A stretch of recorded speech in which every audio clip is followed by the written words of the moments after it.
in hiding, driven from every home.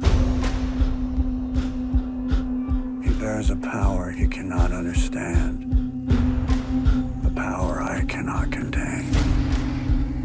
Is he my father? You put that in your mind.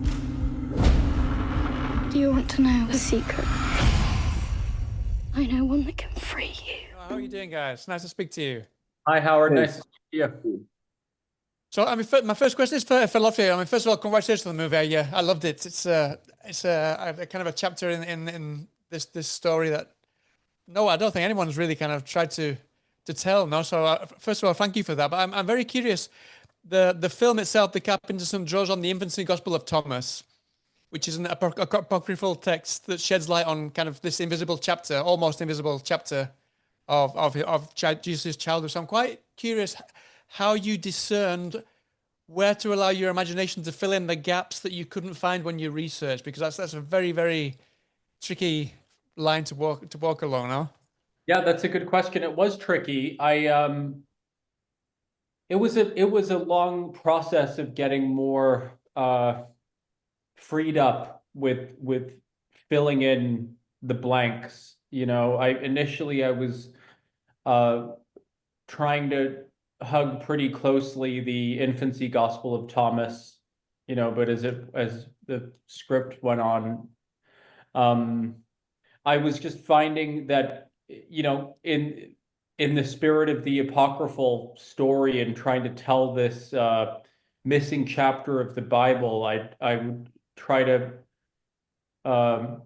you know, find the big plot holes, you know, which ended up also being the appearance of Satan and the idea that Jesus might have encountered Satan before the temptation in the desert, you know, which happens in the New Testament. So, you know, it's kind of a gradual process of finding where the characters could have their journey, you know, and then ending up at the sort of perspective of the Holy Family and of the story that people know more familiarly. I'm very curious. I mean, you mentioned there that you brought Satan into the story, which is quite a big plot hole to fill. So, yeah. But I'm quite curious where kind of the genesis for that was, because I know that in the text that you kind of inspired by, it does depict him as all powerful and at times vengeful. Was it that vengefulness that kind of incited you to bring Satan? That maybe he was tempted by Satan there, or was it something else that made you decide to bring Satan into the story here? I think it was something else. I mean, yeah, if you look at the Infancy Gospel, it's much more harrowing and brutal. You know, you could see why it didn't make the cut, right? And but what I gathered from that, and what Noah did so brilliantly with portraying Jesus at that point in his life, was that there was someone growing, trying to understand what their nature was and what they were meant to do, you know, and then also having a very intimate, you know, contrast with the guardians, you know, and just trying to exist on earth, you know.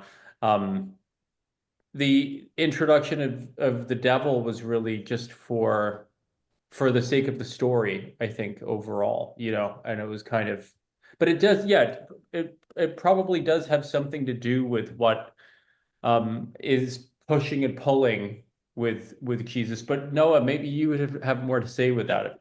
I was going to bring to my next question. Yeah, I mean, just playing Jesus in itself, it demands extraordinary depth. But because you got to balance these two things, this innocence and then this power at the same time, I'm quite curious what kind of conversations you had, not only with yourself but also with Lotfy and also with the rest of the cast, to try and balance that, because to make it believable, because it's a really complicated balance to get right, especially for a character like Jesus. Yeah. Yes, I think that it was sort of essential to us to try and find that balance of like between the sort of the human and the divine, the innocence and the powerful, and to sort of as well to showcase that this was the story of our interpretation of Jesus coming into his own, of him discovering who he really is. And I think it's a sense of this character that, at this time, any sort of abnormal things that Jesus would have been doing would have been considered by the general public to be terrifying.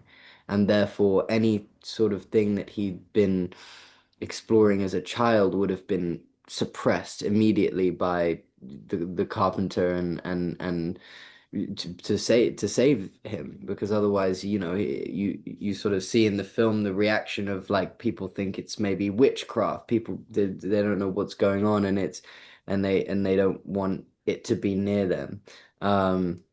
And so this idea that there has always been this sort of knowing inside of him, but that he's had to almost translate that in his mind to something that is bad.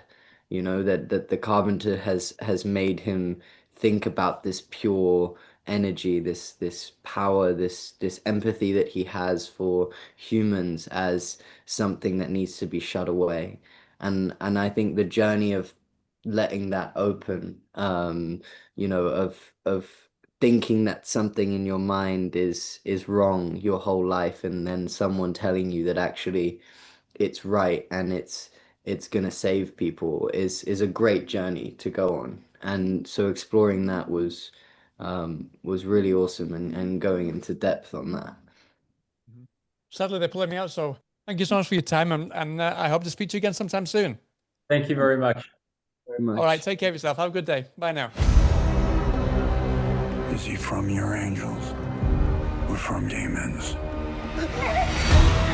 You were always afraid, greatly afraid. My faith has been shattered! I am the accuser of life. I am the adversary. And why am I here? To torment me.